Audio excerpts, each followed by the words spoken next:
The moment the doctor pointed toward the exit, the entire clinic went silent. Every eye in the waiting room shifted toward the young black boy sitting quietly beside his mother, his small hands folded neatly in his lap, his uniform pressed, his shoes polished, his breathing uneven. His mother did not beg. She did not argue. She simply stood up slowly, her face calm, her eyes steady, and her dignity untouched. The doctor thought she had won. What no one in that room realized was that within hours, everything they believed about power, about status, and about that quiet black woman would collapse in the most devastating way possible. Before we begin, make sure you like, share, comment, and subscribe to Black Legacy, because these are the stories they never wanted told. The city of Arlington Heights had always prided itself on appearances: tree-lined streets, clean sidewalks, smiling neighbors, and systems that worked perfectly as long as you fit into them. For Monica Harris, systems had never worked perfectly. She had learned early in life that respect was not something freely given to women who looked like her. It was something she had to build brick by brick, often while carrying the weight of doubt from people who had never spoken a word to her. Monica was a mother first. Everything else came second. Her son, Elijah, was only 6 years old, but he carried himself with a quiet maturity that made people look twice. He loved books. He loved numbers. He loved his mother. And Monica loved him with a fierce, protective devotion forged from years of sacrifice. She remembered the nights she worked 3 jobs, the mornings she attended college classes half awake, the silent promises she made to herself that her son would never have to live within the limits that had once been placed on her. Years later, those promises had become reality. Monica Harris was no longer the exhausted young woman struggling to survive. She was now the CEO of one of the fastest-growing healthcare management companies in the region. Her company owned and operated multiple medical facilities across the state. Facilities that promised care. Facilities that promised dignity. Facilities that promised fairness. But Monica never forgot where she came from, and she never assumed that titles alone could protect her from the quiet judgments that lived behind polite smiles. That morning, Elijah had woken up with a fever. His small body burned with heat, his energy gone. Monica did what any mother would do. She took him to the nearest clinic. It was one of the newer facilities in Arlington Heights, clean and modern, filled with bright walls and reassuring posters. She had never visited it before. To her, it was simply a place where her son could get help. She dressed professionally, as she always did. Navy blazer, white blouse, hair neatly styled. She carried herself with quiet confidence, not to impress anyone, but because it was who she had become. When she entered the waiting room, she noticed the looks. Quick, subtle, judging. She was used to those looks. She focused on Elijah.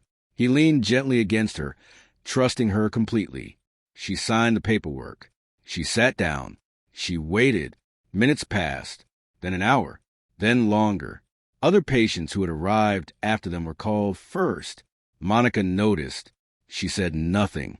She had learned patience in a world that often required it of her. But Elijah's breathing became heavier. His fever worsened.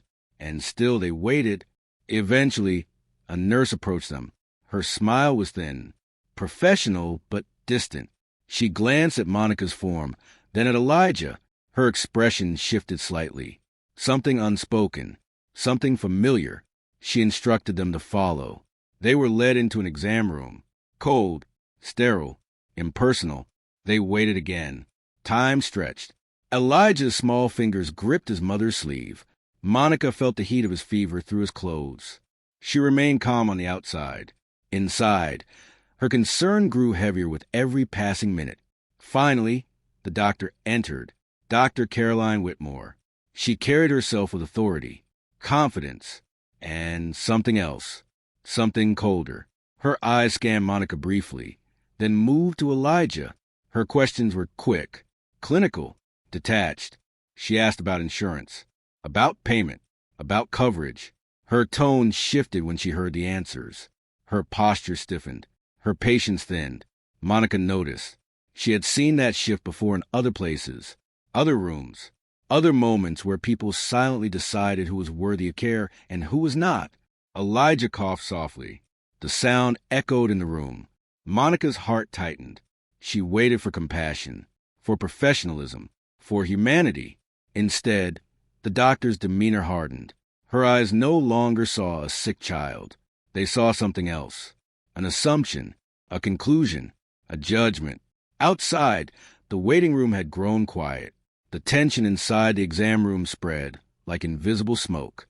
Monica remained composed, but inside, she was watching everything. Every glance, every hesitation, every moment where care was replaced by calculation. And then it happened, the moment that would change everything. The doctor made her decision, not based on medicine, not based on need, but based on perception. The air grew heavy.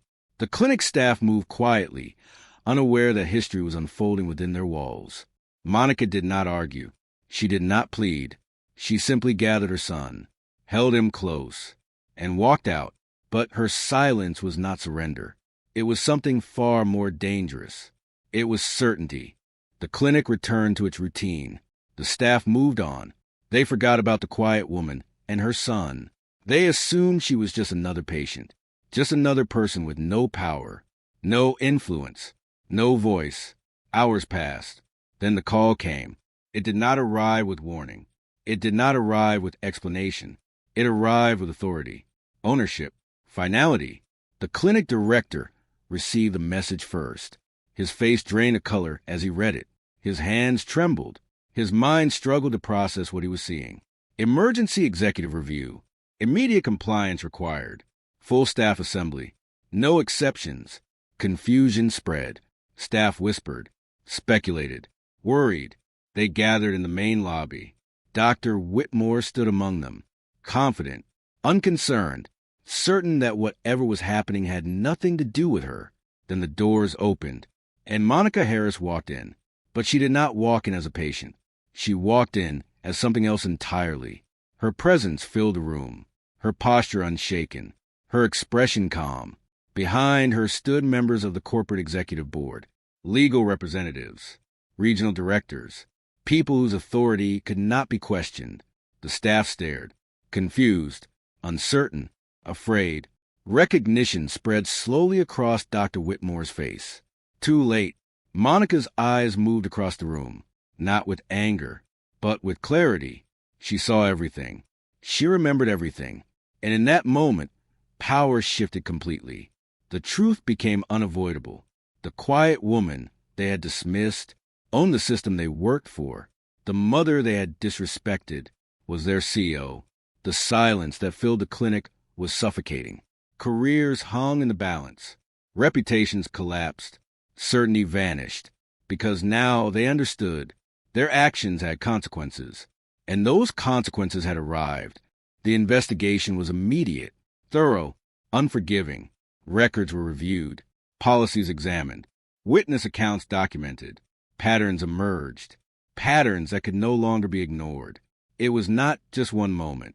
It was not just one decision. It was a culture of assumptions, of unequal treatment, of quiet discrimination hidden behind professional titles. Monica did not act out of revenge. She acted out of responsibility. Because healthcare was not supposed to belong only to the privileged. It was supposed to belong to everyone, especially the vulnerable, especially children, especially those who trusted the system to protect them. By the end of the day, everything had changed. Leadership was replaced. Staff were terminated. Policies were rewritten. Mandatory reforms were implemented. But the most important change was not procedural. It was human, because for the first time, everyone understood that dignity was not optional. It was required. Elijah recovered fully. His fever passed. His strength returned.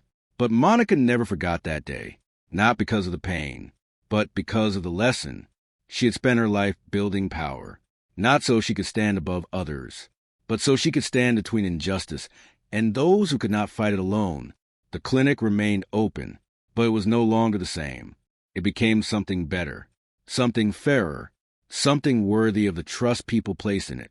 And the staff who remained carried a permanent reminder that every patient mattered, that every person deserved care, that every assumption could destroy a life, and that sometimes The quietest people carried the loudest truth, because dignity does not announce itself. It simply stands, unbreakable, unforgettable, unstoppable. If this story moved you, make sure you like, share, comment, and subscribe to Black Legacy, because these stories deserve to be heard.